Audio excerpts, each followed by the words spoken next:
What crazy ass story do you need to tell? I got a pilot's license and flew across the country smuggling marijuana 4 times and then stopped. Now I work a normal job and I can't tell anyone about the coolest dumbest thing I've ever done. A little while back my roommate was contacted by a wealthy man in the area who wanted to pay her to be his live-in pet for an entire month. She thought that this was a cutesy way of saying that it was a sugar daddy baby arrangement. Turns out what he actually meant was that she would be given room, board and a very healthy allowance to spend a large portion of her day dressed as a cat, walking on her hands and knees, eating out of a bowl, using a litter box and, yes, sleeping in a little cage at night. Sex wasn't even on the table. He was only interested in having a human cat for a month. She seriously considered the offer for a weekend, and then politely declined. Edit. This allowance would have covered her college tuition for the semester. He knew what he wanted and was very motivated. When I was learning to fly at a sketchy flight school, I was doing a pre-flight check flight, close to the end of the program. I was doing the run-up in a Cessna, when I smelled something. Do you smell that? Smells like gas, I say. Instructor, 21YO, shrugs. Annoyed. I open the door, and there is a spreading puddle of avgas under the plane. The instructor panics, stay in the plane. I'll get help. And runs off. As soon as I got the engine off, I noped out of there and watched the plane dump all its fuel on the runway. They kindly gave me another plane. An instructor. They fixed their plane. And a month later, I read about the same plane crashing due to fuel issues. 1 fatality. Years ago I was hitchhiking north of Richmond, Virginia when a car with 2 dudes picked me up. We got to chatting and it turns out they were headed to their friend's place to shoot guns and asked me if I wanted to join. I asked if his friend would be okay with a random homeless-esque fellow shooting his guns and he said hell. Just pretend to be my cousin from Seattle. So instead of sitting on the highway in 100-degree weather I spent an afternoon eating hamburgers, shooting guns, and blowing tea up with bags of Tannerite on some random employee's woodland property. Don't remember your name, dude, but you were the man. Thanks for a great memory. I stole my own car back once. I used to restore classic cars. I had the most valuable one I've ever had at a body shop, and he took forever to finish it. He had painted other cars for me, but apparently developed a drug problem. I would check on the car every week to see if there was any progress. Finally, after a year he told me he painted 90% of it, but he's asking for more money than we originally agreed.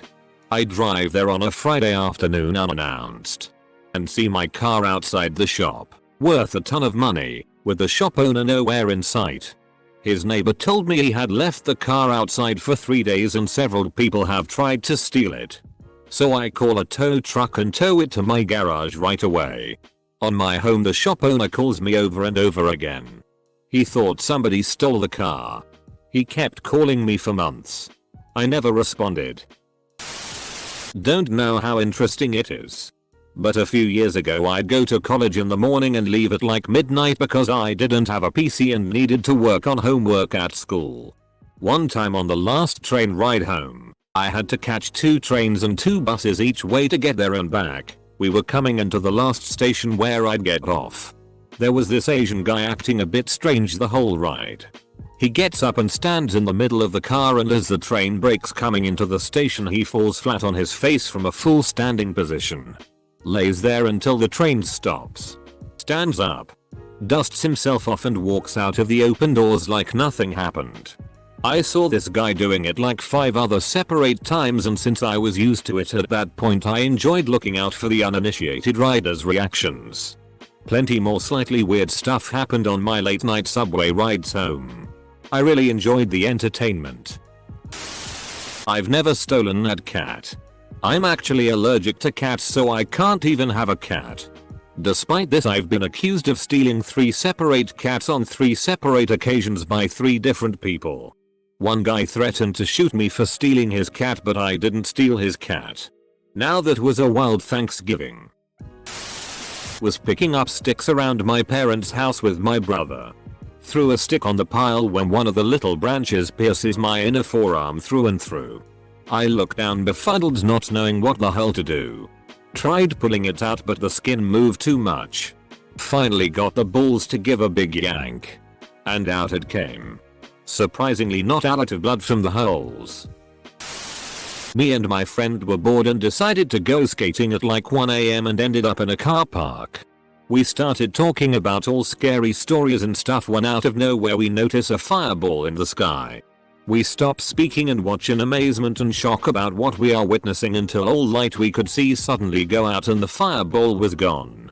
I don't think either of us have ran so fast in our lives. Many years ago in Galveston, Texas, I was attending the Kappa Beach party. I'll get to the point. After an hour of being in the crunk area, I looked over to a woman holding her child in one arm and blowing two dudes with the other arm and mouth. Good night, friends. Edit. Don't let Galveston keep you from visiting Texas or Houston for that matter. I love my home. One time my girlfriend and her friend, let's call her Molly, are hanging out and order a pizza. Their other friend, let's call her Anne, was coming over shortly. It was snowing out, with about an inch of fresh coverage on the ground. The pizza arrives. And about 20 minutes later, so does Anne. Anne comes in and is like, sweet, I'm just in time. My girlfriend and Molly are like, what do you mean the pizza got here like 20 minutes ago? Anne says no. I just saw the driver leave. They are immediately spooked and go outside where they find footprints in the snow all around the back section of the house, where their apartment was located, with patches below and around windows where the guy had clearly stood for a while. When he dropped off the pizza he was being normal but asking what they were up to, if they were hanging with their boyfriends, etc. They were high and just sketched out so didn't get cops involved. What a creep. How I met my significant other, on a plane. Flying Bangkok to Doha. I was downgraded when my better seat upgrade fell through. Got sat in the third to last row.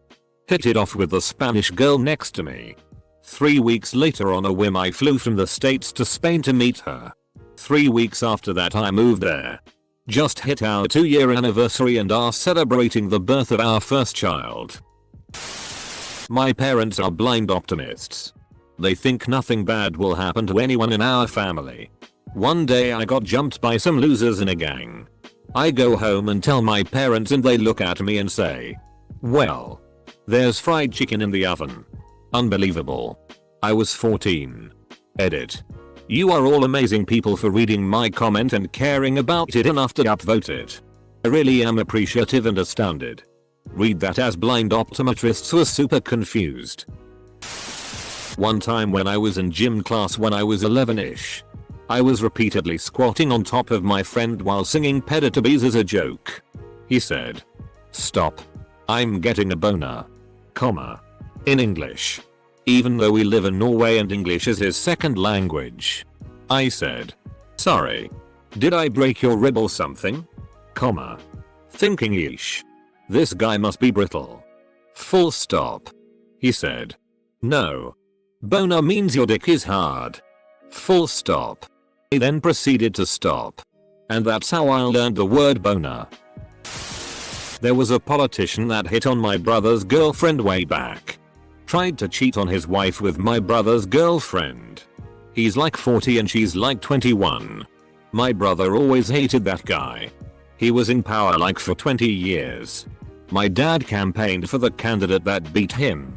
Went door to door for like weeks. The candidate never would have won if it wasn't for dad. Won by like 30 votes. Dad never knew about the incident involving my brother. It felt like sweet revenge. Just got home from a holiday in Bali. Happened to find a new tattoo on my leg. It's the Wi-Fi password for our villa. Semicolon. During summer vacation in 2000 when I was alone at home playing video games, I had this stranger knock on my door asking for an address. While I told him that I do not know of the address he was looking for, He asked me for a glass of water. Being the naive idiot that I am at the time. I was 11 at the time. I left the door open and went into the kitchen to get it. The guy then proceeded to invite himself in and locked the door. Over the next 2 hours I sat there looking scared and dumb while he showed me a knife and searched my place for anything valuable he can carry in broad daylight without suspicion. However, finding nothing, he left. All the time I was scared to death as to how to explain to my mom as to what happened to my video game had he taken it, since she told me not to open doors to strangers. I just found out last week that my manager snorts cocaine. She never came off as the kind of person who would do it. But yep. 30-year-old mom snorting coke. I can't tell anyone I know because I don't want to get her fired. But goddamn, I need to tell someone as crazy shitty. Edit. I mean the fact that it's her of all people who's doing it. Not the fact that I work with someone who snorts cocaine. I'm from Hong Kong. And still under 20 years old right now. 4 years ago I was a host family of an exchange student from Italy. Then 2 years ago me and my family went to Italy and visited her hometown. She then showed me to a local church.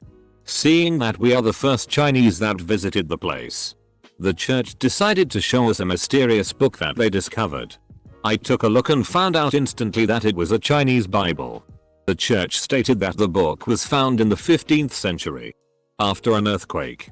However, after I took a photo of it, which they allowed, and did some research with my friend, it was actually printed in Hong Kong in 1865.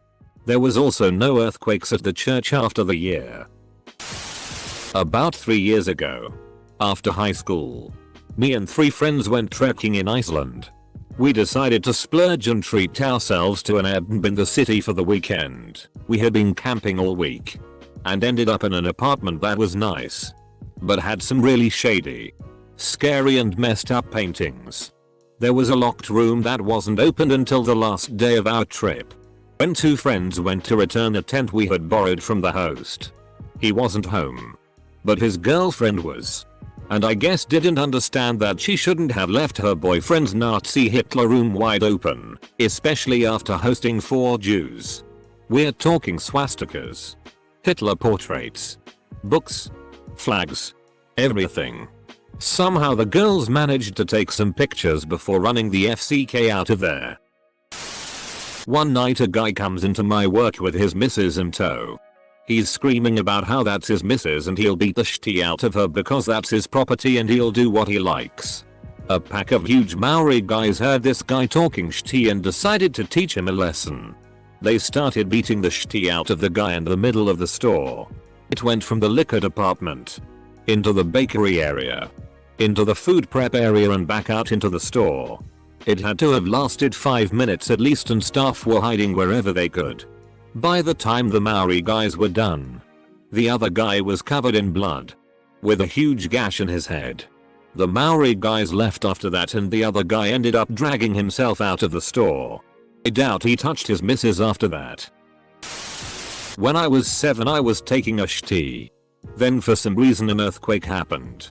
I ran out of the toilet naked while dropping my shitty from my ass all over the house because I was panicking too hard. Last year I drove to Las Vegas with the intention of working a music festival. Then parking my car at a friend's house and flying to Oakland after. There I'd rent a car. Then drive to Napa to work another one. Then fly back to Vegas and drive back to LA. I missed my flight to Oakland by 20 minutes. My car had a major issue and I had to find a last minute mechanic that could take it. There were no more flights to the region that day.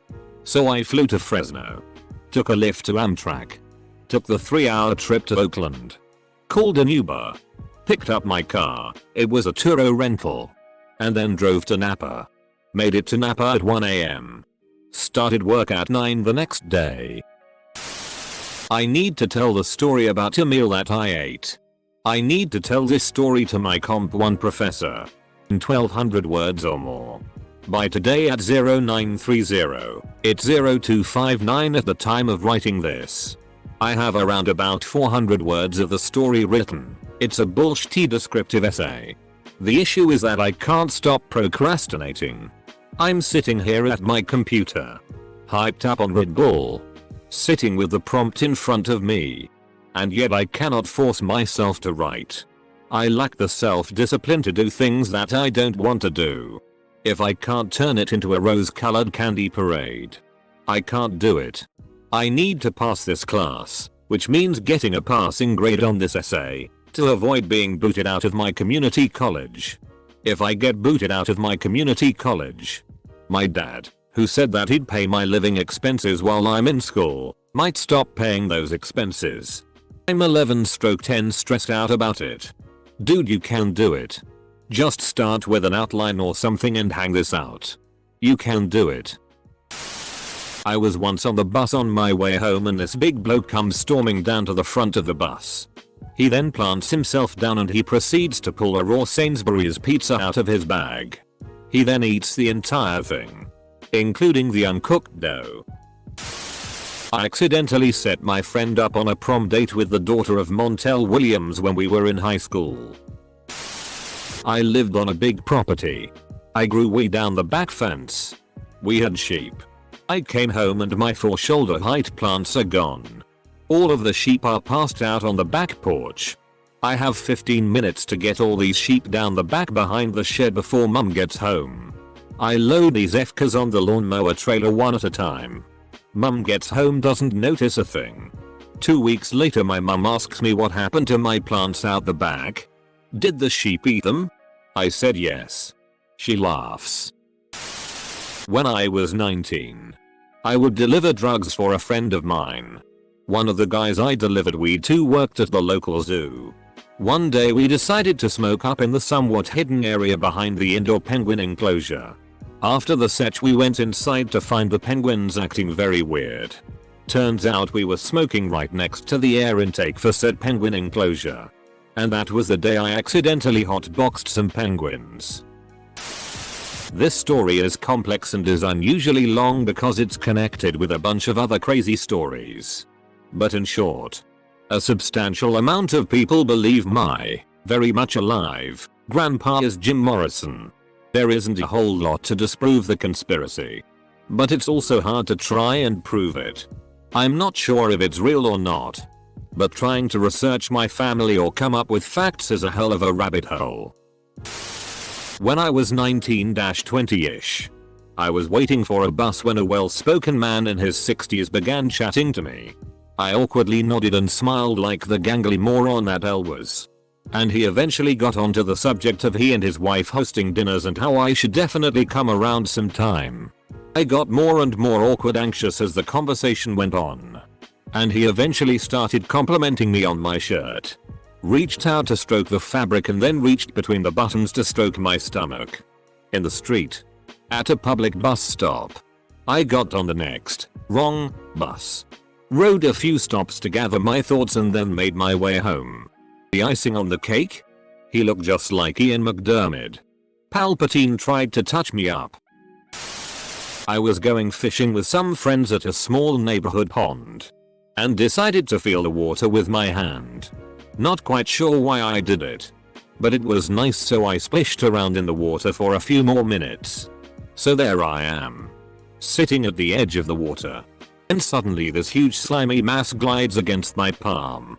Out of instinct, I grabbed it and pulled the biggest bass I had ever seen out of the water. In retrospect, it couldn't have been more than 5 or 6 pounds.